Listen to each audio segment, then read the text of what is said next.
جزا اللہ عنا دائما ذلك الفتى قضى نحبه للہ فاذکر وفکروا۔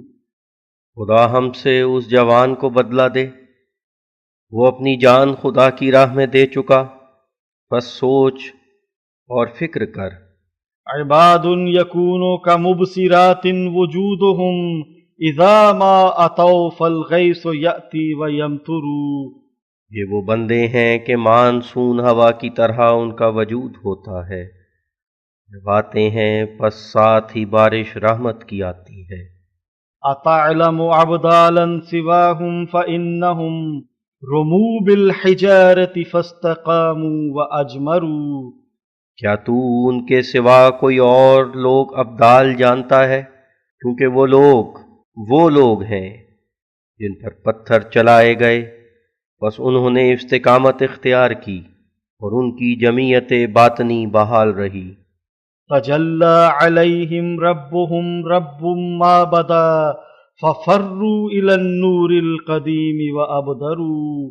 ان پر ان کا خدا متجلی ہوا جو تمام مخلوقات کا خدا ہے، بس وہ نور قدیم کی طرف جلدی سے بھاگے۔ تراہم تفیض دموعهم من صبابۃ وفی القلب نیران ورأس مغبر۔ تو دیکھے گا ان کو کہ ان کے آنسو جاری ہیں غلبہ محبت الہی سے، اور دل میں طرح طرح کی آگ ہے اور سر پر غبار ہے۔ انارت بنور الاتقاء وجوہہم فتعرفہم عیناک لولا التکدر۔ تقوی کے نور کے ساتھ ان کے منہ روشن ہو گئے، بس تیری آنکھیں ان کو پہچان لیں گی اگر کدورت لاحق حال نہ ہو۔ یمیلون قلب الخلق نحو نفوسہم بناظرۃ تسبو الیہا الخواطر۔ لوگوں کے دل اپنی طرف مائل کر دیتے ہیں اس آنکھ کے ساتھ کہ اس کی طرف دل میل کرتے ہیں۔ کأن حیات القوم تحت حیاتہم بہم زرع دین اللہ یبدو ویجدر۔ گویا قوم کی زندگی ان کی زندگی کے نیچے ہے، ان کے ساتھ دین کا کھیت ظاہر ہوتا اور اپنا سبزہ نکالتا ہے۔ وَإِن كُنْتَ تَبْغِي زَوْرَهُمْ زُرْ بِخُلَّةٍ وُجُوهٌ مِّنَ الْأَغْيَارِ تَخْفَى وَتُسْتَرُ۔ بس اگر تو ان کو دیکھنا چاہتا ہے تو دوستی کے ساتھ دیکھ، وہ ایسے منہ ہیں جو غیروں سے چھپائے جاتے ہیں۔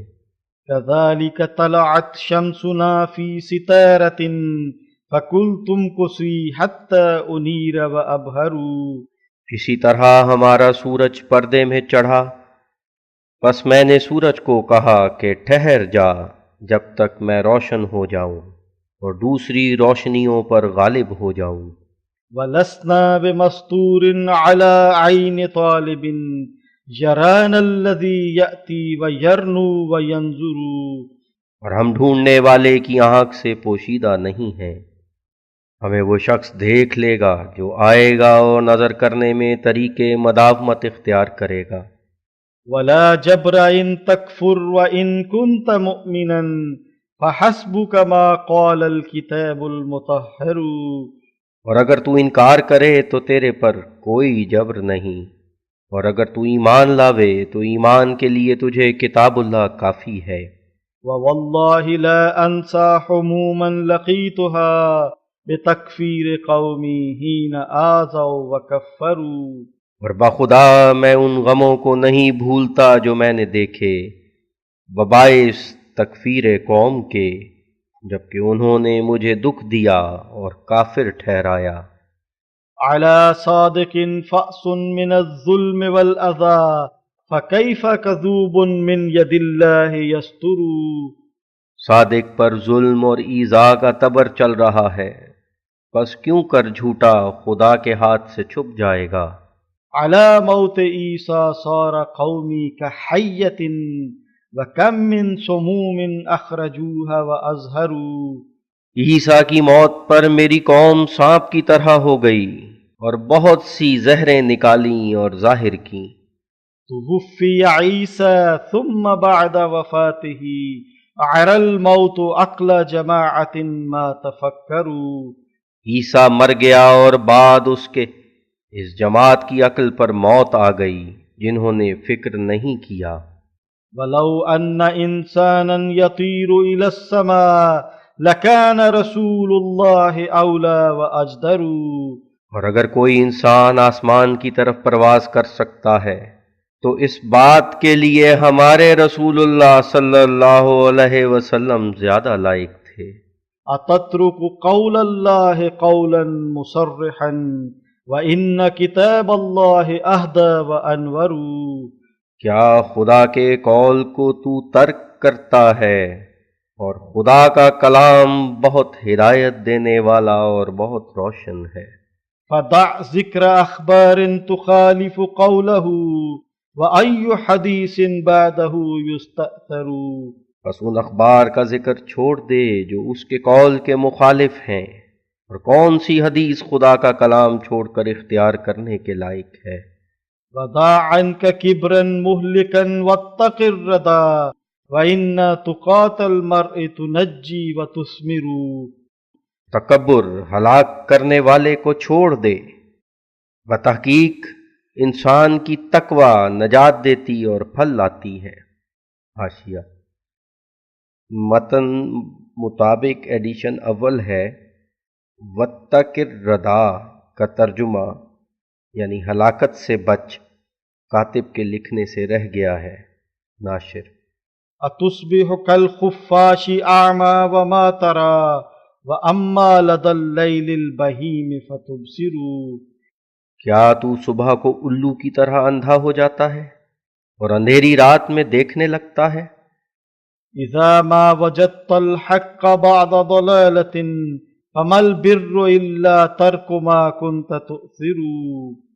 جب تو نے گمراہی کے بعد حق پا لیا تو نیکی اسی میں ہے کہ جو کچھ پہلے تو نے اختیار کر رکھا تھا وہ چھوڑ دے.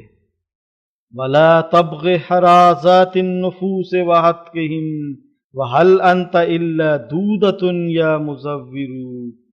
اور تو برگزیدہ انسانوں کی موت اور ہتک عزت کا خواہاں مت بن، اور تو کیا چیز ہے صرف ایک کیڑا اے دروغ آراستہ کرنے والے. ولو ان قومي آنسوني لافلحوا من الذل في الدنيا وفي الدين عزروا.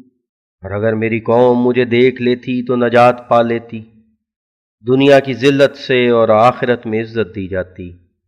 ولكن قلوب باليهود تشابهت وهذا هو النبأ الذي جاء فاذكروا. مگر بعض دل یہودیوں کی طرح ہو گئے اور یہ وہی خبر ہے جو آ چکی ہے، بس یاد کرو. فصرت لهم عيسى إذا ما تحودوا وهذا كفى مني لقوم تفكروا. بس جب وہ یہودی بن گئے تو میں ان کے لیے عیسیٰ بن گیا، اور اس قدر بیان میری طرف سے کافی ہے ان کے لیے جو سوچتے ہیں. وقد تم وعد نبينا في حديثه إذا جاءهم منهم إمام يذكر. اور بتحقیق ہمارے نبی صلی اللہ علیہ وسلم کا وعدہ جو حدیث میں تھا پورا ہو گیا، جبکہ مسلمانوں میں انہی میں سے ایک امام آیا جو نصیحت کرتا اور یاد دلاتا ہے. عباروا عوام الناس من صم منطق وجاءوا ببهتان علينا وزوروا. باتوں کے زہر سے لوگوں کو ہلاک کر دیا اور ہم پر بہتان لگائے اور جھوٹ بولا. يقولون ما لا يفعلون خيانة يخالف في الحالات بيت ومنبر. وہ کہتے ہیں جو کرتے نہیں، اور روحانیت کے حالات کی روح سے ان کے گھر اور ان کے ممبر میں بڑا فرق ہے. ألا رب قوال يسرك قوله ولو تنظرن الوجه ساءك منظر. کئی بہت باتیں کرنے والے ایسے ہیں کہ ان کی بات تجھے اچھی معلوم ہوگی، مگر جب تو ان کا منہ دیکھے گا تو تجھے وہ برا معلوم ہوگا. ترى العين ما هو ظاهر غير كاتم وما تنظر العينان ما هو يستر. آنکھ صرف اس کو دیکھتی ہے جو ظاہر ہے، پوشیدہ نہیں، اور پوشیدہ چیز کو آنکھیں دیکھ نہیں سکتی۔ وفیہم وإن قیل اہتدین غوایۃ وکبر بہ ینمو الضلال ویثمر۔ اور ان میں اگرچہ وہ کہیں کہ ہم ہدایت پا گئے، ایک گمراہی ہے اور تکبر ہے جس کے ساتھ گمراہی نشو و نما پاتی اور پھل لاتی ہے۔ اناس اضاعوا دینہم من رعونۃ واہواء دنیاہم علی الدین آثروا۔ وہ ایسے لوگ ہیں کہ انہوں نے تکبر سے دین کو ضائع کیا اور دنیا کی خواہشوں کو دین پر اختیار کر لیا۔ فعلم قلبی من اعاصیر جہلہم وفی الصدر حزاز وفی القلب خنجر۔ ان کی جہالت کی آندھیوں سے میرا دل دردناک ہو گیا، اور سینے میں ایک سوزش اور خلش ہے اور دل میں تلوار ہے۔ لہم سلف قد اخطئوا فی بیانہم فہم آثروا آثارہم وتخیروا۔ ان کے ایسے بزرگ ہیں جنہوں نے اپنے بیان میں خطا کی، بس انہوں نے ان کے آثار کو اختیار کر لیا۔ حممنا بخیر ثم ذقنا جفاءہم وجئنا بعدل ثم للظلم شمروا۔ ہم نے نیکی کا قصد کیا مگر ان سے ظلم دیکھا، اور ہم عدل کے ساتھ آئے اور انہوں نے ظلم کرنا شروع کیا۔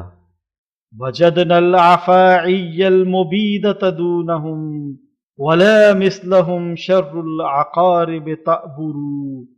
ہم نے ہلاک کرنے والے سانپ ان سے کم درجہ پر دیکھے، اور نہ ان کی طرح بدترین اقارب نیش زنی کرتا ہے۔ وما نحن الا كالفتیل مظلۃ بأعینہم بل منہ ادنی واحقر۔ اور ہم ایک ریشہ خرما کی طرح ان کی نظر میں ہیں، بلکہ اس سے بھی زیادہ حقیر اور ذلیل۔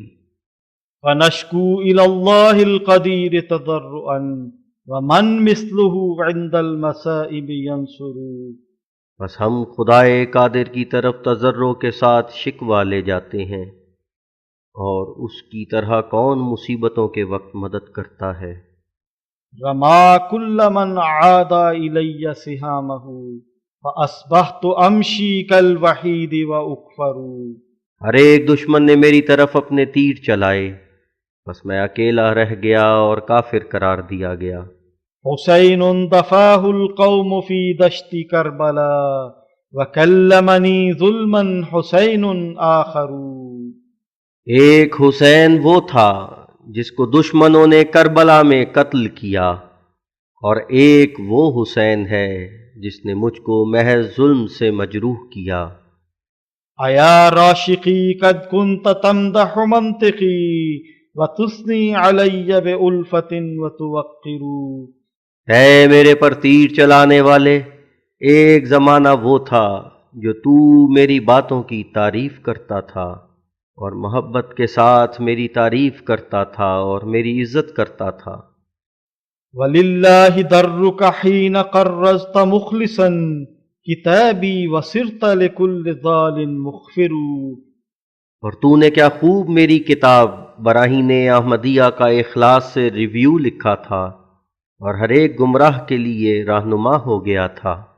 وَأَنْتَ الَّذِي قَدْ قَالَ فِي تَقْرِيضِهِ كَمَثَلِ الْمُعَلِّفِ لَيْسَ فِينَا غَضَنفَرٌ۔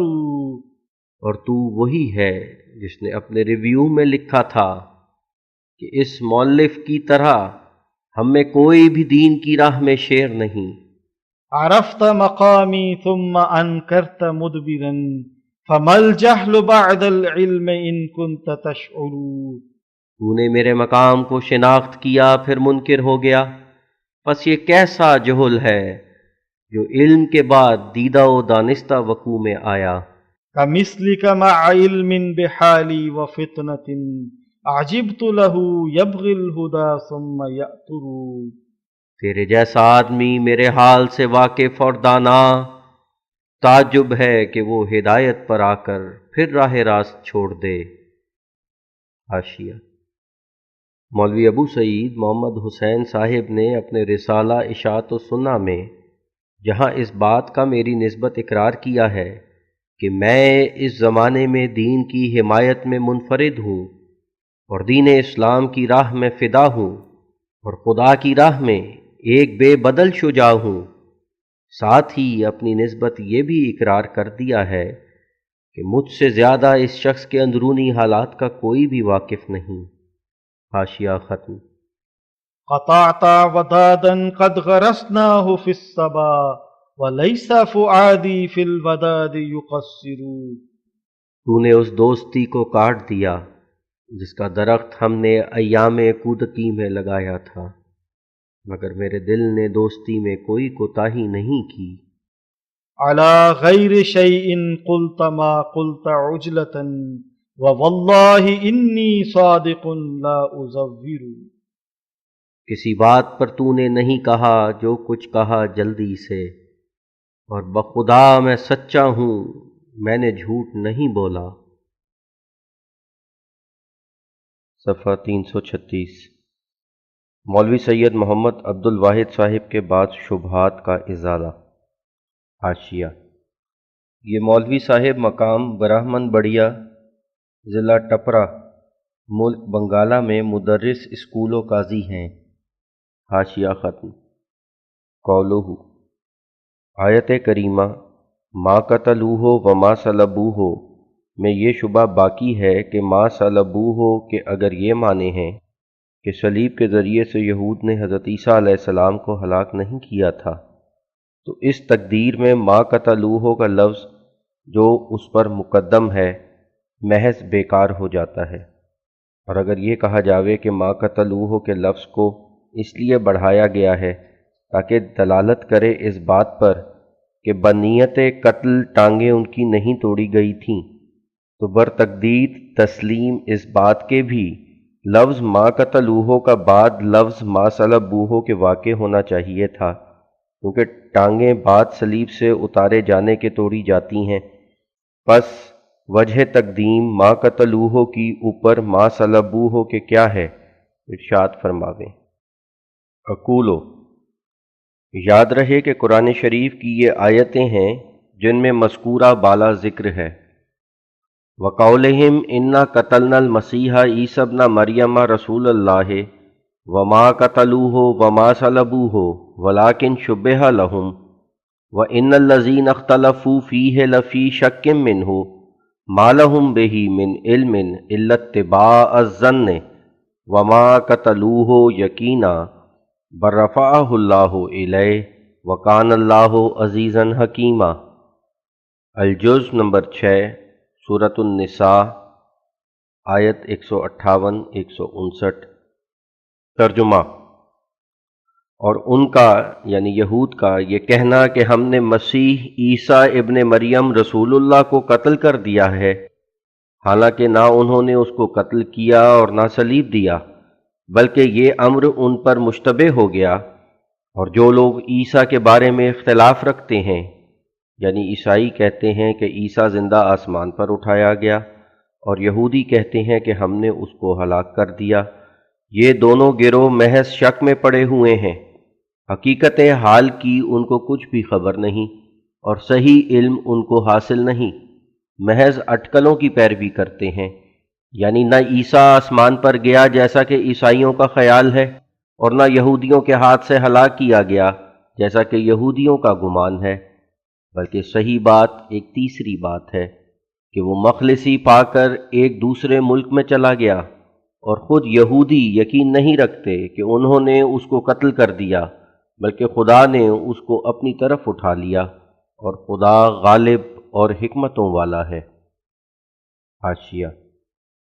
یہودیوں کا یہ کہنا کہ ہم نے عیسیٰ کو قتل کر دیا، اس قول سے یہودیوں کا مطلب یہ تھا کہ عیسیٰ کا مومنوں کی طرح خدا تعالیٰ کی طرف رفع نہیں ہوا، کیونکہ توریت میں لکھا ہے کہ جھوٹا پیغمبر قتل کیا جاتا ہے، بس خدا نے اس کا جواب دیا کہ عیسیٰ قتل نہیں ہوا بلکہ ایمانداروں کی طرح خدا تعالیٰ کی طرف اس کا رفع ہوا۔ حاشیہ ختم۔ اب ظاہر ہے کہ ان آیات کے سر پر یہ قول یہودیوں کی طرف سے منقول ہے کہ انا قتلنا المسیح عیسی ابن مریم، یعنی ہم نے مسیح عیسیٰ ابن مریم کو قتل کیا، سو جس قول کو خدا تعالیٰ نے یہودیوں کی طرف سے بیان فرمایا ہے، ضرور تھا کہ پہلے اسی کو رد کیا جاتا۔ اسی وجہ سے خدا تعالیٰ نے قتلو کے لفظ کو صلبو کے لفظ پر مقدم بیان کیا، کیونکہ جو دعویٰ اس مقام میں یہودیوں کی طرف سے بیان کیا گیا ہے وہ تو یہی ہے کہ انا قتلنا المسیح عیسی ابن مریم۔ پھر بعد اس کے یہ بھی معلوم ہو کہ حضرت عیسیٰ کے ہلاک کرنے کے بارے میں کہ کس طرح ان کو ہلاک کیا۔ یہودیوں کے مذہب قدیم سے دو ہیں، ایک فرقہ تو کہتا ہے کہ تلوار کے ساتھ پہلے ان کو قتل کیا گیا تھا، پھر ان کی لاش کو لوگوں کی عبرت کے لیے صلیب پر یا درخت پر لٹکایا گیا، اور دوسرا فرقہ یہ کہتا ہے کہ ان کو صلیب دیا گیا تھا اور پھر بعد صلیب ان کو قتل کیا گیا۔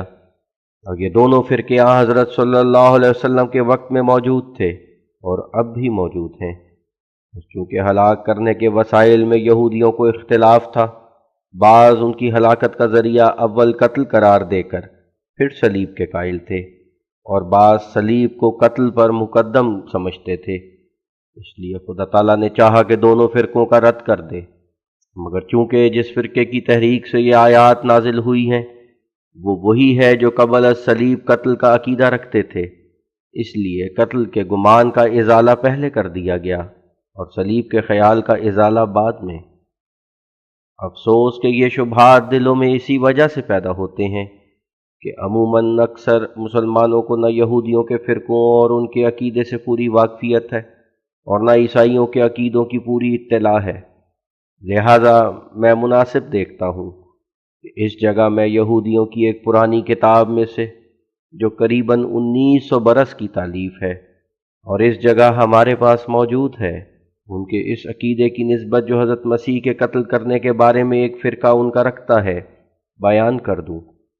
اور یاد رہے کہ اس کتاب کا نام تولیدوت یشوع ہے، جو ایک قدیم زمانے کی ایک عبرانی کتاب مصنفہ بعض علماء یہود ہے۔ چنانچہ اس کتاب کے صفحہ 31 میں لکھا ہے، پھر وہ یعنی یہودی لوگ یسوع کو باہر سزا کے میدان میں لے گئے اور اس کو سنسار کر کے مار ڈالا، اور جب وہ مر گیا تب اس کو کاٹ پر لٹکا دیا تاکہ اس کی لاش کو جانور کھائیں اور اس طرح مردے کی ذلت ہو۔ اس قول کی تائید انجیل کے اس قول سے بھی ہوتی ہے، یہاں لکھا ہے کہ یسوع جسے تم نے قتل کر کے کاٹ پر لٹکایا، دیکھو اعمال باب 5 آیت 30۔ حاشیہ: یہودی فاضل جو اب تک موجود ہیں اور بمبئی اور کلکتہ میں بھی پائے جاتے ہیں، عیسائیوں کے اس قول پر کہ حضرت عیسیٰ آسمان پر چلے گئے بڑا ٹھٹھا اور ہنسی کرتے ہیں۔ کہتے ہیں کہ یہ لوگ کیسے نادان ہیں جنہوں نے اصل بات کو سمجھا نہیں، کیونکہ قدیم یہودیوں کا تو یہ دعویٰ تھا کہ جو شخص صلیب دیا جائے وہ بے دین ہوتا ہے اور اس کی روح آسمان پر اٹھائی نہیں جاتی۔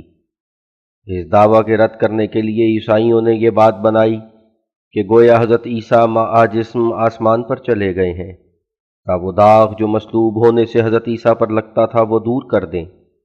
مگر اس منصوبے میں انہوں نے نہایت نادانی ظاہر کی، کیونکہ یہودیوں کا یہ تو عقیدہ نہیں کہ جو شخص جسم آسمان پر نہ جاوے وہ بے دین اور کافر ہوتا ہے اور اس کی نجات نہیں ہوتی، کیونکہ بموجب عقیدہ یہودیوں کے حضرت موسیٰ بھی جسم آسمان پر نہیں گئے۔ یہودیوں کی حجت تو یہ تھی کہ بموجب حکم توریت کے جو شخص کاٹ پر لٹکایا جائے اس کی روح آسمان پر اٹھائی نہیں جاتی، کیونکہ صلیب جرائم پیشہ لوگوں کے ہلاک کرنے کا آلہ ہے۔ بس خدا اس سے پاک ہے کہ ایک مطہر اور راست باز مومن کو صلیب کے ذریعے ہلاک کرے، سو توریت میں یہی حکم لکھ دیا گیا کہ جو شخص صلیب کے ذریعے سے مارا جائے وہ مومن نہیں اور اس کی روح خدا تعالیٰ کی طرف اٹھائی نہیں جاتی، یعنی رفع اللہ نہیں ہوتا۔ اور جبکہ مسیح صلیب کے ذریعے سے ہلاک ہو گیا تو اس سے نعوذ باللہ بقول یہود ثابت ہو گیا کہ وہ ایماندار نہ تھا اور اس کی روح خدا تعالیٰ کی طرف اٹھائی نہیں گئی۔ بس اس کے مقابل پر یہ کہنا کہ مسیح جسم آسمان پر چلا گیا یہ حماقت ہے، اور ایسے بیہودہ جواب سے یہودیوں کا اعتراض بدستور قائم رہتا ہے۔ کیونکہ ان کا اعتراض رفع روحانی کے متعلق ہے جو خدا تعالیٰ کی طرف رفع ہو، نہ رفع جسمانی کے متعلق جو آسمان کی طرف ہو۔ اور قرآن شریف جو اختلاف نصارہ اور یہود کا فیصلہ کرنے والا ہے، اس نے اپنے فیصلے میں یہی فرمایا کہ بررفعہ اللہ الیہ، النساء 159، یعنی خدا نے عیسیٰ کو اپنی طرف اٹھا لیا، اور ظاہر ہے کہ خدا کی طرف روح اٹھائی جاتی ہے نہ جسم۔ خدا نے یہ تو نہیں فرمایا کہ بررفعہ اللہ الی السماء، بلکہ فرمایا کہ بررفعہ اللہ الیہ، اور اس مقام میں خدا تعالیٰ کا صرف یہ کام تھا جو یہودیوں کا اعتراض دور کرتا، جو رفع روحانی کے انکار میں ہے، اور نیز عیسائیوں کی غلطی کو دور فرماتا۔ حاشیہ در حاشیہ: اگر خدا تعالیٰ کی ان آیات میں یعنی بررفعہ اللہ الیہ میں صرف یہ بیان کیا گیا ہے کہ حضرت عیسیٰ علیہ السلام مع جسم عنصری دوسرے یا چوتھے آسمان پر پہنچائے گئے تھے، تو ہمیں کوئی بتلائے کہ یہودیوں کے اس اعتراض کا کن آیات میں جواب ہے کہ وہ کہتے ہیں جو مومنوں کی طرح حضرت عیسیٰ کا رفع روحانی خدا تعالیٰ کی طرف نہیں ہوا۔ یہ تو نعوذ باللہ قرآن شریف کی حد تک ہے کہ اعتراض تو یہودیوں کا کوئی اور تھا اور جواب کوئی اور دیا گیا۔ گویا خدا تعالیٰ نے یہودیوں کا منشا نہیں سمجھا۔ یہودی تو اس بارے میں حضرت عیسیٰ سے کوئی خصوصیت کا معجزہ نہیں چاہتے تھے، ان کا تو یہی اعتراض تھا کہ عام مومنوں کی طرح ان کا رفع نہیں ہوا، اور ان کا جواب تو صرف ان الفاظ سے دینا چاہیے تھا کہ ان کا رفع خدا تعالیٰ کی طرف ہو گیا ہے۔ بس اگر ممدوحہ بالا آیت کا یہ مطلب نہیں ہے بلکہ آسمان پر بٹھانے کا مطلب ہے، تو یہ یہودیوں کے اعتراض کا جواب نہیں ہے۔ قرآن شریف کی نسبت یہ خیال کہ سوال دیگر اور جواب دیگر، ایسا خیال تو کفر تک پہنچ جاتا ہے، جبکہ قرآن شریف کا یہ بھی منصب ہے کہ یہود کی ان غلط تہمتوں کو دور کرے جو حضرت عیسیٰ پر انہوں نے لگائی تھی۔ تو من جملہ ان تہمتوں کے یہ بھی یہود کی ایک تہمت تھی کہ وہ حضرت عیسیٰ کے رفع روحانی کے منکر تھے، اور اس طور سے نعوذ باللہ ان کو کافر ٹھہراتے تھے۔ بس قرآن شریف کا فرض تھا کہ اس تہمت سے ان کو بری کرتا۔ سو اگر ان آیتوں میں اس نے حضرت عیسیٰ کو اس تہمت سے بری نہیں کیا، تو قرآن شریف میں سے اور ایسی آیتیں پیش کرنی چاہیے جن میں اس نے اس تہمت سے حضرت عیسیٰ کو بری کر دیا ہے۔ حاشیہ در حاشیہ ختم۔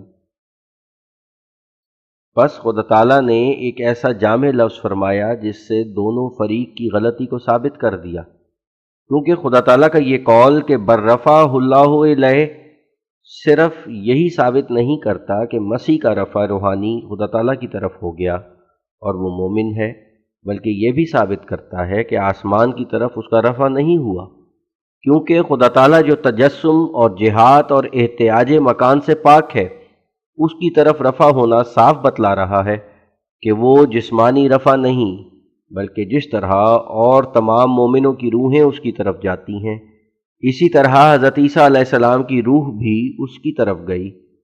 ہر ایک ذی علم جانتا ہے کہ قرآن شریف اور احادیث سے ثابت ہے کہ جب مومن فوت ہوتا ہے اس کی روح خدا کی طرف جاتی ہے، جیسا کہ اللہ تعالیٰ فرماتا ہے، یا ایتھا النفس المطمئنۃ ارجعی الی ربک راضیۃ مرضیہ فادخلی فی عبادی وادخلی جنتی۔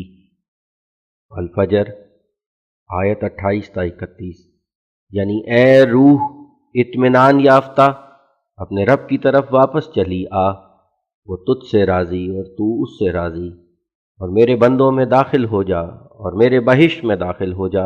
اور یہی یہودیوں کا عقیدہ تھا کہ مومن کی روح کا رفع خدا تعالیٰ کی طرف ہوتا ہے، اور بے دین اور کافر کا رفع خدا تعالیٰ کی طرف نہیں ہوتا، اور وہ نعوذ باللہ حضرت عیسیٰ علیہ السلام کو کافر اور بے دین سمجھتے تھے کہ اس شخص نے خدا پر افتراء کیا ہے اور یہ سچا نبی نہیں ہے، اور اگر سچا ہوتا تو اس کے آنے سے پہلے الیاس نبی دوبارہ دنیا میں آتا۔ اسی لیے وہ لوگ یہی عقیدہ رکھتے تھے اور اب تک رکھتے ہیں کہ حضرت عیسیٰ کی روح مومنوں کی طرح خدا تعالیٰ کی طرف نہیں گئی، بلکہ نعوذ باللہ شیطان کی طرف گئی۔ اور خدا تعالیٰ نے قرآن شریف میں یہود کو جھوٹا ٹھہرایا اور ساتھ ہی عیسائیوں کو بھی دروغ کو قرار دیا۔ یہود نے حضرت عیسیٰ علیہ السلام پر بڑے بڑے افتراء کیے ہیں۔ ایک جگہ تالمود میں، جو یہودیوں کی حدیثوں کی کتاب ہے، لکھا ہے کہ یسوع کی لاش کو جب دفن کیا گیا تو ایک باغبان نے، جس کا نام یہودا اسکریوتی تھا، لاش کو قبر سے نکال کر ایک جگہ پانی کے روکنے کے واسطے بطور بند کے رکھ دیا۔ یسوع کے شاگردوں نے جب قبر کو خالی پایا تو شور مچا دیا کہ وہ معا جسم آسمان پر چلا گیا۔ تب وہ لاش ملکہ ہیلنیا کے روبرو سب کو دکھائی گئی، اور یسوع کے شاگرد سخت شرمندہ ہوئے۔ لعنت اللہ علی الکاذبین۔ دیکھو جوش انسائکلوپیڈیا صفحہ 172، جلد نمبر 7۔ یہ انسائکلوپیڈیا یہودیوں کی ہے۔ حاشیہ ختم۔ انجیل کے اس فقرے سے ظاہر ہوتا ہے کہ پہلے قتل کیا پھر کاٹ پر لٹکایا۔ حاشیہ از طرف ناشر۔ The God of our fathers raised up Jesus, whom ye slew and hanged on tree. Acts 5:30. The Holy Bible, King James Version, American Bible Society, New York۔ اور یاد رہے کہ جیسا کہ پادریوں کی عادت ہے، انجیلوں کے بعض اردو ترجمے میں اس فقرے کو بدلا کر لکھ دیا گیا ہے، مگر انگریزی انجیلوں میں اب تک وہی فقرہ ہے جو ابھی ہم نے نقل کیا ہے۔ بہرحال یہ ثابت شدہ امر ہے کہ یہودیوں کے حضرت عیسیٰ کے ہلاک کرنے کے بارے میں دو مذہب ہیں، جن میں سے ایک یہ ہے کہ اول قتل کیا اور پھر صلیب دیا۔ بس اس مذہب کا بھی رد کرنا ضروری تھا، اور ایسے خیال کے لوگوں کا پہلی آیت میں ذکر بھی ہے، یعنی اس آیت میں کہ انا قتلنا المسیح عیسی ابن مریم، النساء 158۔ بس جب کہ دعویٰ یہ تھا کہ ہم نے عیسیٰ کو قتل کیا، تو ضرور تھا کہ پہلے اسی دعویٰ کو رد کیا جاتا، لیکن خدا تعالیٰ نے رد کو مکمل کرنے کے لیے دوسرے فرقے کا بھی اس جگہ رد کر دیا، جو کہتے تھے کہ ہم نے پہلے صلیب دیا۔ بس اس کے رد کے لیے ما صلبوہ فرما دیا، اور بعد اس کے اللہ تعالیٰ نے فرمایا وَلَٰكِن شُبِّهَ لَهُمْ وَإِنَّ الَّذِينَ اخْتَلَفُوا فِيهِ لَفِي شَكٍّ مِّنْهُ مَا لَهُمْ بِهِ مِنْ عِلْمٍ إِلَّا اتِّبَاعَ الظَّنِّ وَمَا قَتَلُوهُ يَقِينًا۔ النساء 158۔ ترجمہ، یعنی عیسیٰ نہ قتل کیا گیا اور نہ صلیب دیا گیا، بلکہ ان لوگوں پر حقیقت حال مشتبہ کی گئی، اور یہود و نصارہ جو مسیح کے قتل یا رفع روحانی میں اختلاف رکھتے ہیں، محض شک میں مبتلا ہیں۔ ان میں سے کسی کو بھی علم صحیح حاصل نہیں، محض ظنوں اور شکوک میں گرفتار ہیں، اور وہ خود یقین نہیں رکھتے کہ سچ مچ عیسیٰ کو قتل کر دیا گیا تھا۔ اور یہی وجہ ہے کہ عیسائیوں میں بعض فرقے اس بات کے قائل ہیں کہ مسیح کی آمد ثانی الیاس نبی کی طرح بروزی طور پر ہے، یعنی یہ عقیدہ بالکل غلط ہے کہ مسیح زندہ آسمان پر بیٹھا ہے، بلکہ در حقیقت وہ فوت ہو چکا ہے۔ اور یہ جو وعدہ ہے کہ آخری زمانے میں مسیح دوبارہ آئے گا، اس آمد ثانی سے مراد ایک ایسے آدمی کا آنا ہے کہ جو عیسیٰ مسیح کی خو اور خلق پر ہوگا، نہ یہ کہ عیسیٰ خود آ جائے گا۔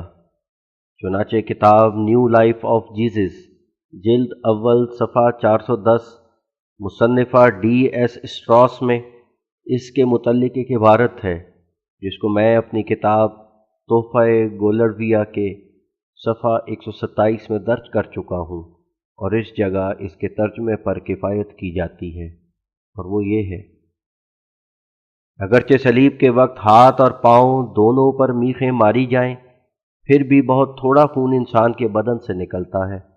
اس واسطے صلیب پر لوگ رفتہ رفتہ اعضاء پر زور پڑنے کے سبب تشنج میں گرفتار ہو کر مر جاتے ہیں یا بھوک سے مر جاتے ہیں۔ بس اگر فرض بھی کر لیا جاوے کہ قریب 6 گھنٹے صلیب پر رہنے کے بعد یسوع جب اتارا گیا تو وہ مرا ہوا تھا، تب بھی نہایت ہی اغلب بات یہ ہے کہ وہ صرف ایک موت کی سی بے ہوشی تھی، اور جب شفا دینے والی مرہمیں اور نہایت خوشبودار دوائیاں مل کر اسے غار کی ٹھنڈی جگہ میں رکھا گیا تو اس کی بے ہوشی دور ہوئی۔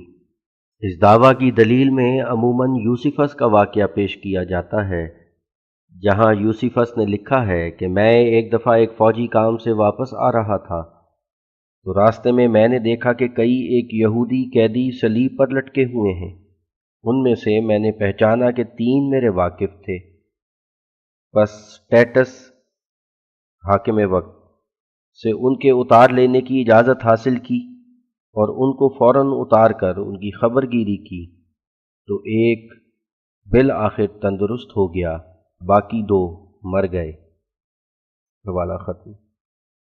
اور کتاب modern thought and Christian belief کے صفحہ 455 و 457 و 347 میں انگریزی میں ایک عبارت ہے جس کو ہم اپنی کتاب تحفہ گولڈویہ کے صفحہ 138 میں لکھ چکے ہیں۔ ترجمہ اس کا ذیل میں لکھا جاتا ہے اور وہ یہ ہے: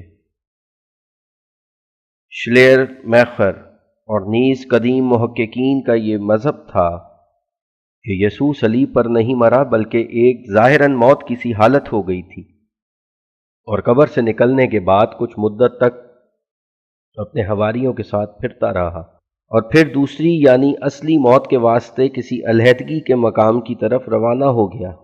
حوالہ ختم۔ اور یسایہ نبی کی کتاب باب 53 میں بھی اسی کی طرف اشارہ ہے۔ حضرت عیسیٰ علیہ السلام کی اپنی دعا بھی جو انجیل میں موجود ہے یہی ظاہر کر رہی ہے، جیسا کہ اس میں لکھا ہے: دعا بدموع جاریۃ و عبرات متحدرۃ فسمع لتقواہ، یعنی عیسیٰ نے بہت گریہ و زاری سے دعا کی اور اس کے آنسو اس کے رخساروں پر پڑتے تھے، بس بوجہ اس کے تقوی کے وہ دعا منظور ہو گئی۔ اور کریئر ڈیلا سیرا جنوبی اٹلی کے سب سے مشہور اخبار نے مندرجہ ذیل عجیب خبر شائع کی ہے۔ 13 جولائی 1879 کو یروشلم میں ایک بوڑھا راہب مسمى کورمرا، جو اپنی زندگی میں ایک ولی مشہور تھا، اس کے پیچھے اس کی کچھ جائیداد رہی، اور گورنر نے اس کے رشتہ داروں کو تلاش کر کے ان کے حوالے 2 لاکھ فرینک یعنی 1,19,000 روپیہ کیے، جو مختلف ملکوں کے سکوں میں تھے، اور اس غار میں سے ملے جہاں وہ راہب بہت عرصے سے رہتا تھا۔ روپیے کے ساتھ بعض کاغذات بھی ان رشتہ داروں کو ملے جن کو وہ پڑھ نہ سکتے تھے۔ چند عبرانی زبان کے فاضلوں کو ان کاغذات کے دیکھنے کا موقع ملا، ان کو یہ عجیب بات معلوم ہوئی کہ یہ کاغذات بہت ہی پرانی عبرانی زبان میں تھے۔ جب ان کو پڑھا گیا تو ان میں یہ عبارت تھی: پطرس ماہی گیر یسوع مریم کے بیٹے کا خادم اس طرح پر لوگوں کو خدا تعالیٰ کے نام میں اور اس کی مرضی کے مطابق خطاب کرتا ہے، اور یہ خط اس طرح ختم ہوتا ہے: میں پطرس ماہی گیر نے یسوع کے نام میں اور اپنی عمر کے 90 سال میں یہ محبت کے الفاظ اپنے آقا اور مولا یسوع مسیح مریم کے بیٹے کی موت کے 3 عید فصح بعد یعنی 3 سال بعد خداوند کے مقدس گھر کے نزدیک بولیر کے مقام میں لکھنے کا فیصلہ کیا ہے۔ ان فاضلوں نے نتیجہ نکالا ہے کہ یہ نسخہ پطرس کے وقت کا چلا آتا ہے۔ لنڈن بائبل سوسائٹی کی بھی یہی رائے ہے، اور ان کا اچھی طرح امتحان کرانے کے بعد بائبل سوسائٹی اب ان کے عوض 4 لاکھ لیرہ یعنی 2,37,500 روپیہ مالکوں کو دے کر کاغذات کو لینا چاہتی ہے۔ یسوع ابن مریم کی دعا۔ ان دونوں پر سلام ہو۔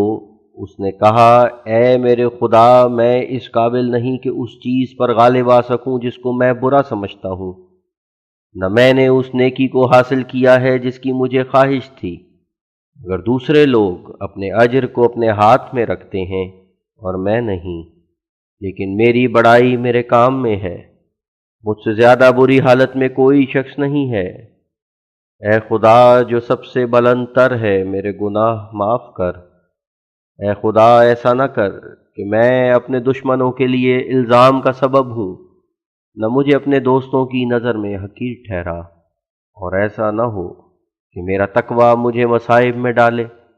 ایسا نہ کر کہ یہی دنیا میری بڑی خوشی کی جگہ یا میرا بڑا مقصد ہو، اور ایسے شخص کو مجھ پر مسلط نہ کر جو مجھ پر رحم نہ کرے۔ اے خدا جو بڑے رحم والا ہے، اپنے رحم کی خاطر ایسا ہی کر تو ان سب پر رحم کرتا ہے جو تیرے رحم کے حاجت مند ہیں۔ قولہ، آیت کریمہ وما قتلوہ یقینا بل رفعہ اللہ الیہ، النساء 158 159 میں یہ شبہ باقی ہے کہ لفظ بل فکرہ رفعہ اللہ الیہ کو ما قتلوہ یقینا کے ساتھ ایک خاص ربط بخشتا ہے، جس سے ان دونوں واقعات کا باہم اتصال سمجھا جاتا ہے۔ بس یہ بظاہر مقتضی اس بات کا ہے کہ واقع رفع کا زمانہ واقع قتل کے زمانے کے ساتھ متحد و متصل ہو اور دونوں زمانوں میں کچھ فاصلہ نہ ہو، حالانکہ حضرت کے بیان مبارک کے مطابق واقع رفع کے زمانہ اور واقع قتل کے زمانہ میں بہت فاصلہ اور ایک دور دراز مدت ہے۔ اس تقدیر میں اگر آیت قرآن شریف کی اس طرح ہوتی کہ ما قتلوہ یقینا بل خلصہ اللہ من ایدیہم حیا ثم رفعہ الیہ، تب البتہ یہ معنی ظاہر ہوتے۔ اقولو، یہ شبہ صرف سرسری خیال سے آپ کے دل میں پیدا ہوا ہے، ورنہ اگر اصل واقعات آپ کے ملحوظ خاطر ہوتے تو یہ شبہ ہرگز پیدا نہ ہو سکتا۔ اصل بات تو یہ تھی کہ توریت کی روح سے یہودیوں کا یہ عقیدہ تھا کہ اگر نبوت کا دعویٰ کرنے والا مقتول ہو جائے تو وہ مفتری ہوتا ہے، سچا نبی نہیں ہوتا، اور اگر کوئی صلیب دیا جائے تو وہ لعنتی ہوتا ہے اور اس کا خدا تعالیٰ کی طرف رفع نہیں ہوتا ہے۔ اور یہودیوں کا حضرت عیسیٰ علیہ السلام کی نسبت یہ خیال تھا کہ وہ قتل بھی کیے گئے اور صلیب بھی دیے گئے۔ بعض کہتے ہیں پہلے قتل کر کے پھر صلیب پر لٹکائے گئے، اور بعض کہتے ہیں کہ پہلے صلیب دے کر پھر ان کو قتل کیا گیا۔ بس ان وجوہ سے یہودی لوگ حضرت عیسیٰ علیہ السلام کے رفع روحانی کے منکر تھے اور اب تک منکر ہیں، اور کہتے ہیں کہ وہ قتل کیے گئے اور صلیب دیے گئے، اس لیے ان کا خدا تعالیٰ کی طرف مومنوں کی طرح رفع نہیں ہوا۔ یہودیوں کا یہ اعتقاد ہے کہ کافر کا خدا تعالیٰ کی طرف رفع نہیں ہوتا، مگر مومن مرنے کے بعد خدا تعالیٰ کی طرف اٹھایا جاتا ہے، اور ان کے زوم میں حضرت عیسیٰ مصلوب ہو کر نعوذ باللہ کافر اور لعنتی ہو گئے، اس لیے وہ خدا تعالیٰ کی طرف اٹھائے نہیں گئے۔ یہ امر تھا جس کا قرآن شریف نے فیصلہ کرنا تھا، بس خدا تعالیٰ نے ان آیات سے جو اوپر ذکر ہو چکی ہیں یہ فیصلہ کر دیا۔ چنانچہ آیت وما قتلوہ یقینا بل رفعہ اللہ الیہ، النساء 158 159 اسی فیصلے کو ظاہر کرتی ہے، کیونکہ رفع اللہ یہودیوں اور اسلام کے عقیدے کے موافق اس موت کو کہتے ہیں جو ایمانداری کی حالت میں ہو اور روح خدا تعالیٰ کی طرف جاوے، اور قتل اور صلیب کے اعتقاد سے یہودیوں کا منشا یہ تھا کہ مرنے کے وقت روح خدا تعالیٰ کی طرف نہیں گئی۔ بس یہودیوں کے دعوی قتل اور صلیب کا یہی جواب تھا جو خدا نے دیا۔ اور دوسرے لفظوں میں ما حاصل آیت کا یہ ہے کہ یہودی قتل اور صلیب کا عذر پیش کر کے کہتے ہیں کہ عیسیٰ علیہ السلام کی روح کا خدا تعالیٰ کی طرف مرنے کے وقت رفع نہیں ہوا، اور خدا تعالیٰ جواب میں کہتا ہے کہ بلکہ عیسیٰ کی روح کا خدا تعالیٰ کی طرف مرنے کے وقت رفع ہو گیا ہے۔ بس تفسیر عبارت کی یہ ہے وَرَفَعَهُ اللَّهُ إِلَيْهِ عِنْدَ مَوْتِهِ، کیونکہ رفع اللہ موت کے وقت ہی ہوتا ہے، بلکہ ایمان کی حالت میں جو موت ہو اس کا نام رفع اللہ ہے۔ بس گویا یہودی یہ کہتے تھے کہ مات عیسیٰ کافرن غیر مرفوعن اللہ، اور خدا تعالیٰ نے یہ جواب دیا ہے بل ماتا مومنن مرفوعن اللہ۔ سو بل کا لفظ اس جگہ غیر محل نہیں بلکہ عین محاورہ زبان عرب کے مطابق ہے۔ یہودیوں کی یہ غلطی تھی کہ وہ خیال کرتے تھے کہ گویا حضرت عیسیٰ علیہ السلام در حقیقت مصلوب ہو گئے ہیں، اس لیے وہ ایک غلطی سے دوسری غلطی میں پڑ گئے کہ موت کے وقت ان کے رفع اللہ سے انکار کر دیا، لیکن خدا تعالیٰ نے فرمایا کہ وہ ہرگز مقتول اور مصلوب نہیں ہوئے، اور موت کے وقت ان کا رفع خدا تعالیٰ کی طرف ہوا ہے۔ پس اس طرز کلام میں کوئی اشکال نہیں، اور بل کا لفظ ہرگز ان معنوں کی روح سے غیر محل پر نہیں، بلکہ جس حالت میں با اتفاق یہود و اہل اسلام رفع اللہ کہتے ہی اس کو ہیں کہ مرنے کے بعد انسان کی روح خدا تعالیٰ کی طرف جائے، تو اس صورت میں اس مقام میں کسی دوسرے معنوں کی گنجائش ہی نہیں۔ اور یہ بھی یاد رہے کہ جس زمانے کی نسبت قرآن شریف کا یہ بیان ہے کہ عیسیٰ مقتول اور مصلوب نہیں ہوا، اسی زمانے کی نسبت یہ بھی بیان ہے کہ اس کا مرنے کے بعد خدا تعالیٰ کی طرف رفع ہوا ہے۔ پس بل کا لفظ اس جگہ اتصال زمانی کے لیے ہے، نہ اتصال آنی کے لیے۔ بس خلاصہ مفہوم آیت کا یہ ہے کہ اس زمانے میں حضرت عیسیٰ علیہ السلام مقتول اور مصلوب نہیں ہوئے، بلکہ طبی موت کے بعد ان کا رفع اللہ ہوا، جیسا کہ قرآن شریف میں وعدہ تھا کہ یا عیسیٰ انی متوفیک و رافعک الیہ، آل عمران 56۔ اور توفی طبی موت دینے کو کہتے ہیں، جیسا کہ صاحب کشاف نے اس آیت کی تفسیر میں، یعنی تفسیر انی متوفیکا میں لکھا ہے انی ممیتو کا حتفا انفا کا۔ قرآن شریف کی یہ آیت یعنی یا عیسیٰ انی متوفیکا و رافعک الیہ تمام جھگڑے کا فیصلہ کرتی ہے، کیونکہ ہمارے مخالف یہ کہتے ہیں کہ حضرت عیسیٰ علیہ السلام کا رفع زندگی کی حالت میں ہوا، اور خدا تعالیٰ اس آیت میں فرماتا ہے کہ موت کے بعد رفع ہوا۔ بس افسوس ہے اس قوم پر کہ جو نص صریح کتاب اللہ کے مخالف دعویٰ کرتے ہیں، اور قرآن شریف اور تمام پہلی کتابیں اور تمام حدیثیں بیان کر رہی ہیں کہ موت کے بعد وہی رفع ہوتا ہے جس کو رفع روحانی کہتے ہیں، جو ہر ایک مومن کے لیے بعد موت ضروری ہے۔ بعض متعصب اس جگہ لاجواب ہو کر کہتے ہیں کہ آیت کو اس طرح پڑھنا چاہیے کہ یا عیسیٰ انی رافعک الیہ و متوفیکا، گویا خدا تعالیٰ سے یہ غلطی ہو گئی کہ اس نے متوفیکا کو رافعک پر مقدم کر دیا، اور یہ فرمایا کہ یا عیسیٰ انی متوفیکا و رافعک الیہ، حالانکہ کہنا یہ تھا کہ یا عیسیٰ انی رافعک الیہ و متوفیکا۔ ہائے افسوس، تعصب کس قدر سخت بلا ہے کہ اس کی حمایت کے لیے کتاب اللہ کی تحریف کرتے ہیں۔ یہ عمل تحریف وہی پلید عمل ہے جس سے یہودی لعنتی کہلائے اور ان کی صورتیں مسخ کی گئیں۔ اب یہ لوگ قرآن شریف کی تحریف پر آمادہ ہیں، اور اگر یہ وعدہ نہ ہوتا کہ اِنَّا نَحْنُ نَزَّلْنَا الذِّکْرَ وَإِنَّا لَهُ لَحَافِظُونَ الحجر 10، تو ان لوگوں سے یہ امید تھی کہ بجائے آیت انی متوفیک و رافعک الیہ کے اس طرح قرآن شریف میں لکھ دیتے کہ یا عیسیٰ انی رافعک الیہ و متوفیکا، مگر اس طرح کی تعریف بھی غیر ممکن تھی، کیونکہ خدا تعالیٰ نے اس آیت میں 4 وعدے فرمائے ہیں، جیسا کہ وہ فرماتا ہے یا عیسیٰ انی متوفیکا 1، و رافعک الیہ 2، و مطہرک من الذین کفروا 3، وجائل الذین تبعوک فوق الذین کفروا الی یوم القیامہ 4۔ یہ 4 وعدے جن پر نمبر لگا دیے گئے، اور جیسا کہ احادیث صحیحہ اور خود قرآن شریف سے ثابت ہے، وعدہ مطہرک من الذین کفروا جو وعدہ رفع کے بعد تھا، حضرت صلی اللہ علیہ وسلم کے ظہور سے پورا ہو گیا، کیونکہ آپ نے حضرت عیسیٰ علیہ السلام کے دامن کو ان بے جا تہمتوں سے پاک کیا جو یہود اور نصارہ نے ان پر لگائی تھیں۔ اسی طرح یہ 4تھا وعدہ یعنی وَجَائِلُ الَّذِينَ تَبَعُوكَ فَوْقَ الَّذِينَ كَفَرُوا إِلَى يَوْمِ الْقِيَامَةِ اسلام کے غلبہ اور شوکت سے پورا ہو گیا۔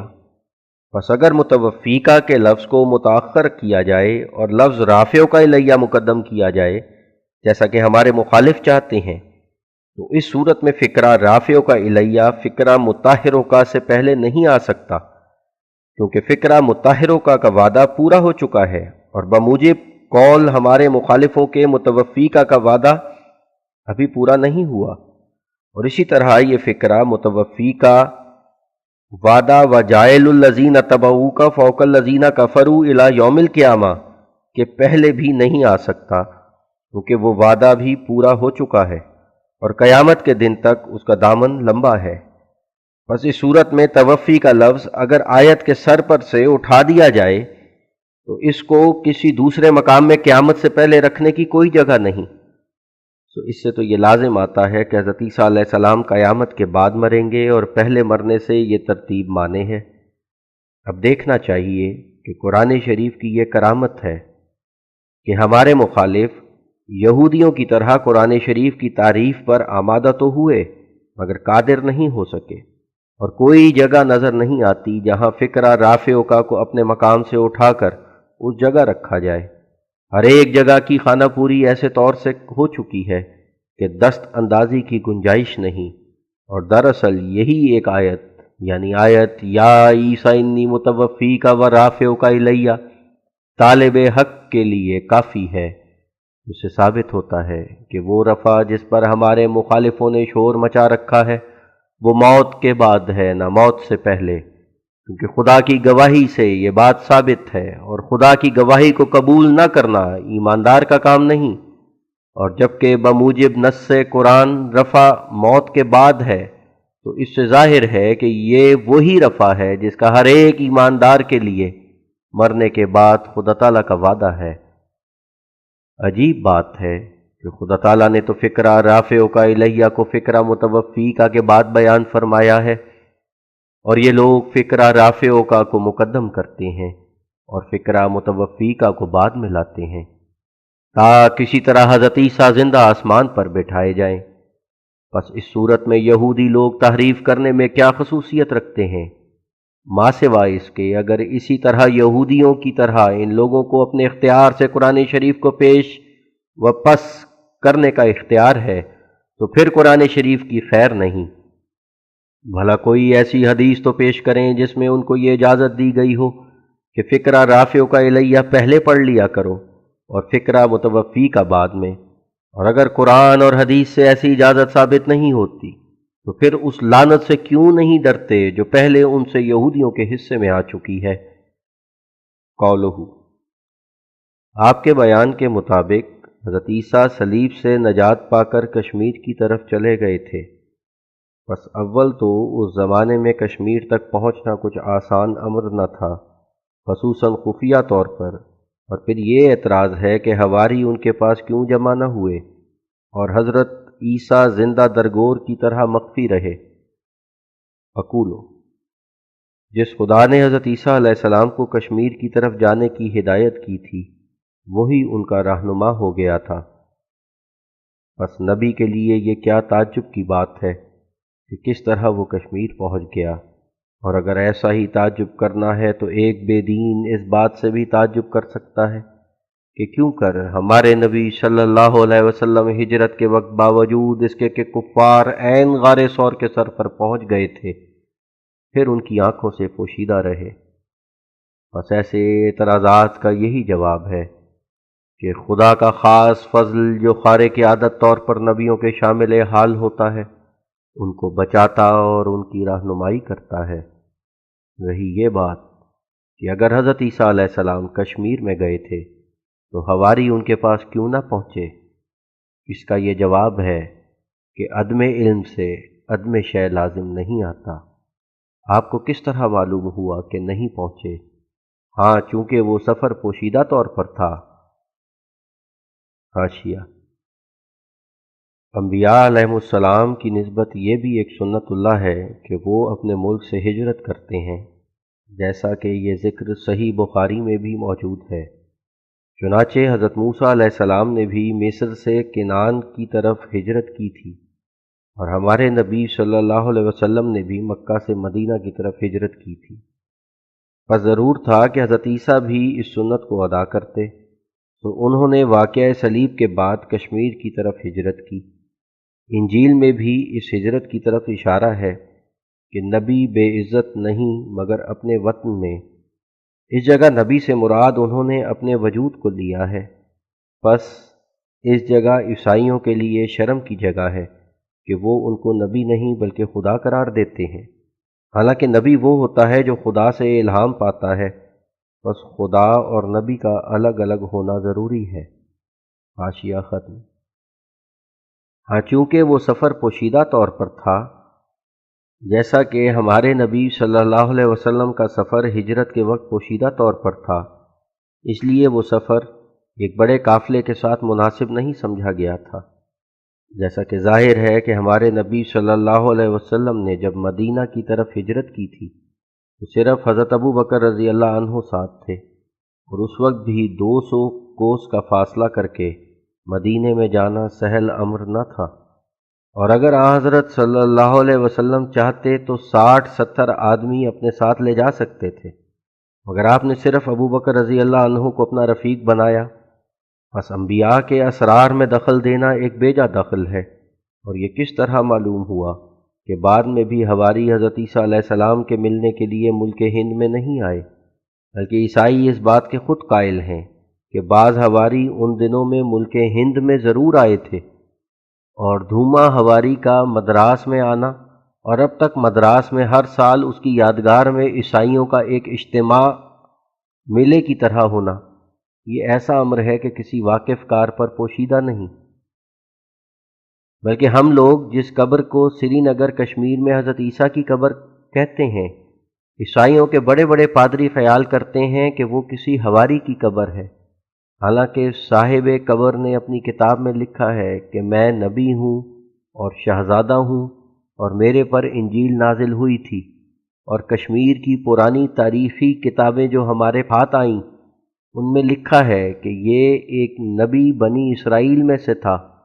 جو شہزادہ نبی کہلاتا تھا، اور اپنے ملک سے کشمیر میں ہجرت کر کے آیا تھا، اور ان کتابوں میں جو تاریخ آمد لکھی ہے اس سے معلوم ہوتا ہے کہ اس بات پر اب ہمارے زمانے میں 1900 برس گزر گئے جب یہ نبی کشمیر میں آیا تھا، اور ہم عیسائیوں کو اس طرح ملزم کرتے ہیں کہ جبکہ تمہیں اقرار ہے کہ صاحب اس قبر کا جو سری نگر محلہ خانیار میں مدفون ہے حضرت عیسیٰ علیہ السلام کا حواری تھا، مگر اس کی کتاب میں لکھا ہے کہ وہ نبی تھا اور شہزادہ تھا اور اس پر انجیل نازل ہوئی تھی، تو اس صورت میں وہ حواری کیوں کر ہو گیا؟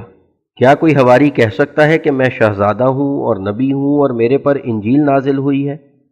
بس کچھ شک نہیں کہ یہ قبر جو کشمیر میں ہے حضرت عیسیٰ علیہ السلام کی قبر ہے، اور جو لوگ ان کو آسمان میں بٹھاتے ہیں ان کو واضح رہے کہ وہ کشمیر میں یعنی سری نگر محلہ خانیار میں سوئے ہوئے ہیں، جیسا کہ خدا تعالیٰ نے اصحاب کہف کو مدت تک چھپایا تھا، ایسے ہی حضرت عیسیٰ علیہ السلام کو بھی چھپا رکھا اور اخیر میں ہم پر حقیقت کھول دی۔ خدا تعالیٰ کے کاموں میں ایسے ہزارہ نمونے ہیں، اور خدا تعالیٰ کی عادت نہیں ہے کہ کسی کو ما جسم آسمان پر بٹھاوے۔ قولہ، احادیث میں نازل ہونے والے عیسیٰ کو نبی اللہ کے نام سے پکارا گیا ہے، تو کیا قرآن اور حدیث سے ثابت ہو سکتا ہے کہ محدث کو بھی نبی کہا گیا ہے؟ اقولو، عربی اور عبرانی زبان میں نبی کے معنی صرف پیشگوئی کرنے والے کے ہیں جو خدا تعالیٰ سے الہام پا کر پیشگوئی کرے، پس جب کہ قرآن شریف کی روح سے ایسی نبوت کا دروازہ بند نہیں ہے جو بتوسط فیض و اتباع حضرت صلی اللہ علیہ وسلم کسی انسان کو خدا تعالیٰ سے شرف مکالمہ اور مخاطبہ حاصل ہو اور وہ بذریعہ وحی الہی کے مخفی امور پر اطلاع پاوے، تو پھر ایسے نبی اس امت میں کیوں نہیں ہوں گے؟ اس پر کیا دلیل ہے؟ ہمارا مذہب نہیں ہے کہ ایسی نبوت پر مہر لگ گئی ہے، صرف اس نبوت کا دروازہ بند ہے جو احکام شریعت جدیدہ ساتھ رکھتی ہو، یا ایسا دعویٰ ہو جو حضرت صلی اللہ علیہ وسلم کی اتباع سے الگ ہو کر دعویٰ کیا جائے۔ لیکن ایسا شخص جو ایک طرف اس کو خدا تعالیٰ اس کی وحی میں امتی بھی قرار دیتا ہے، پھر دوسری طرف اس کا نام نبی بھی رکھتا ہے، یہ دعویٰ قرآن شریف کے احکام کے مخالف نہیں ہے، کیونکہ یہ نبوت بباعث امتی ہونے کے دراصل حضرت صلی اللہ علیہ وسلم کی نبوت کا ایک ذل ہے، کوئی مستقل نبوت نہیں ہے۔ اور اگر آپ پورے طور پر حدیثوں پر غور کرتے تو یہ اعتراض آپ کے دل میں ہرگز پیدا نہ ہوتا۔ آپ فرماتے ہیں کہ عیسیٰ نازل ہونے والے کو حدیثوں میں نبی اللہ کہا گیا ہے، میں کہتا ہوں کہ اسی عیسیٰ نازل ہونے والے کو حدیثوں میں امتی بھی تو کہا گیا ہے۔ حاشیہ، امتی اس شخص کو کہتے ہیں جو بغیر پیروی حضرت صلی اللہ علیہ وسلم کے کسی طرح اپنے کمال کو نہیں پہنچ سکتا۔ بس کیا حضرت عیسیٰ علیہ السلام کی نسبت یہ گمان ہو سکتا ہے کہ وہ اس وقت تک ناقص ہی رہیں گے جب تک دوبارہ دنیا میں آ کر حضرت صلی اللہ علیہ وسلم کی امت میں داخل نہیں ہوں گے اور آپ کی پیروی نہیں کریں گے؟ حاشیہ ختم۔ کیا آپ قرآن شریف یا حدیثوں سے بتلا سکتے ہیں کہ عیسیٰ ابن مریم جو رسول گزرا ہے اس کا نام کسی جگہ امتی بھی رکھا گیا ہے؟ بس صاف ظاہر ہے کہ یہ عیسیٰ جو امتی بھی کہلاتا ہے اور نبی بھی کہلاتا ہے، یہ عیسیٰ اور ہے، وہ عیسیٰ نہیں ہے جو بنی اسرائیل میں گزرا ہے، جو ایک مستقل نبی تھا جس پر انجیل نازل ہوئی تھی۔ اس کو آپ کیوں کر امتی بنا سکتے ہیں؟ صحیح بخاری میں جہاں آنے والے عیسیٰ کا نام امتی رکھا گیا ہے، اس کا حلیہ بھی برخلاف پہلے عیسیٰ کے قرار دیا ہے۔ ہاں، اگر آنے والے عیسیٰ کی نسبت حدیثوں میں صرف نبی کا لفظ استعمال پاتا اور امتی اس کا نام نہ رکھا جاتا تو دھوکہ لگ سکتا تھا، مگر اب تو صحیح بخاری میں آنے والے عیسیٰ کی نسبت صاف لکھا ہے کہ امامکم منکم، یعنی اے امتیوں، آنے والا عیسیٰ بھی صرف ایک امتی ہے، نہ اور کچھ۔ ایسا ہی صحیح مسلم میں بھی اس کی نسبت یہ لفظ ہے کہ امکم منکم، یعنی وہ عیسیٰ تمہارا امام ہوگا اور تم میں سے ہوگا، یعنی ایک فرد امت میں سے ہوگا۔ اب جبکہ ان حدیثوں سے ثابت ہے کہ آنے والا عیسیٰ امتی ہے، تو کلام الہی میں اس کا نام نبی رکھنا ان معنوں سے نہیں ہے جو ایک مستقل نبی کے لیے مستعمل ہوتے ہیں، بلکہ اس جگہ صرف یہ مقصود ہے کہ خدا تعالیٰ اس سے مکالمہ مخاطبہ کرے گا اور غیب کی باتیں اس پر ظاہر کرے گا۔ اس لیے باوجود امتی ہونے کے وہ نبی بھی کہلائے گا۔ اور اگر یہ کہا جائے کہ اس امت پر قیامت تک دروازہ مکالمہ مخاطبہ اور وحی الہی کا بند ہے، تو پھر اس صورت میں کوئی امتی نبی کیوں کر کہلا سکتا ہے؟ کیونکہ نبی کے لیے ضروری ہے کہ خدا اس سے ہم کلام ہو۔ تو اس کا جواب یہ ہے کہ اس امت پر یہ دروازہ ہرگز بند نہیں ہے، اور اگر اس امت پر یہ دروازہ بند ہوتا تو یہ امت ایک مردہ امت ہوتی اور خدا تعالیٰ سے دور اور مہجور ہوتی۔ اور اگر یہ دروازہ اس امت پر بند ہوتا تو کیوں قرآن میں یہ دعا سکھلائی جاتی ہے، اہدنا الصراط المستقیم صراط الذین انعمت علیہم، الفاتحہ 6-7۔ اور حضرت صلی اللہ علیہ وسلم کو جو خاتم الانبیاء فرمایا گیا ہے، اس کے یہ معنی نہیں ہے کہ آپ کے بعد دروازہ مکالمات و مخاطبات الہیہ کا بند ہے۔ اگر یہ معنی ہوتے تو یہ امت ایک لعنتی امت ہوتی جو شیطان کی طرح ہمیشہ سے خدا تعالیٰ سے دور و مہجور ہوتی، بلکہ یہ معنی ہے کہ براہ راست خدا تعالیٰ سے فیض وحی پانا بند ہے، اور یہ نعمت بغیر اتباع حضرت صلی اللہ علیہ وسلم کے کسی کو ملنا محال اور ممتنع ہے۔ اور یہ خود حضرت صلی اللہ علیہ وسلم کا فخر ہے کہ ان کی اتباع میں یہ برکت ہے کہ جب ایک شخص پورے طور پر آپ کی پیروی کرنے والا ہو تو وہ خدا تعالیٰ کے مکالمات اور مخاطبات سے مشرف ہو جائے۔ ایسا نبی کیا عزت اور کیا مرتبت اور کیا تاثیر اور کیا قوت قدسی اپنی ذات میں رکھتا ہے، جس کی پیروی کے دعویٰ کرنے والے صرف اندھے اور نابینا ہوں، اور خدا تعالیٰ اپنے مکالمات و مخاطبات سے ان کی آنکھیں نہ کھولے۔ یہ کس قدر لغو اور باطل عقیدہ ہے کہ ایسا خیال کیا جائے کہ بعد حضرت صلی اللہ علیہ وسلم کے وحی الہی کا دروازہ ہمیشہ کے لیے بند ہو گیا ہے، اور آئندہ کو قیامت تک اس کی کوئی بھی امید نہیں۔ صرف قصوں کی پوجا کرو۔ بس کیا ایسا مذہب کچھ مذہب ہو سکتا ہے جس میں براہ راست خدا تعالیٰ کا کچھ بھی پتہ نہیں لگتا؟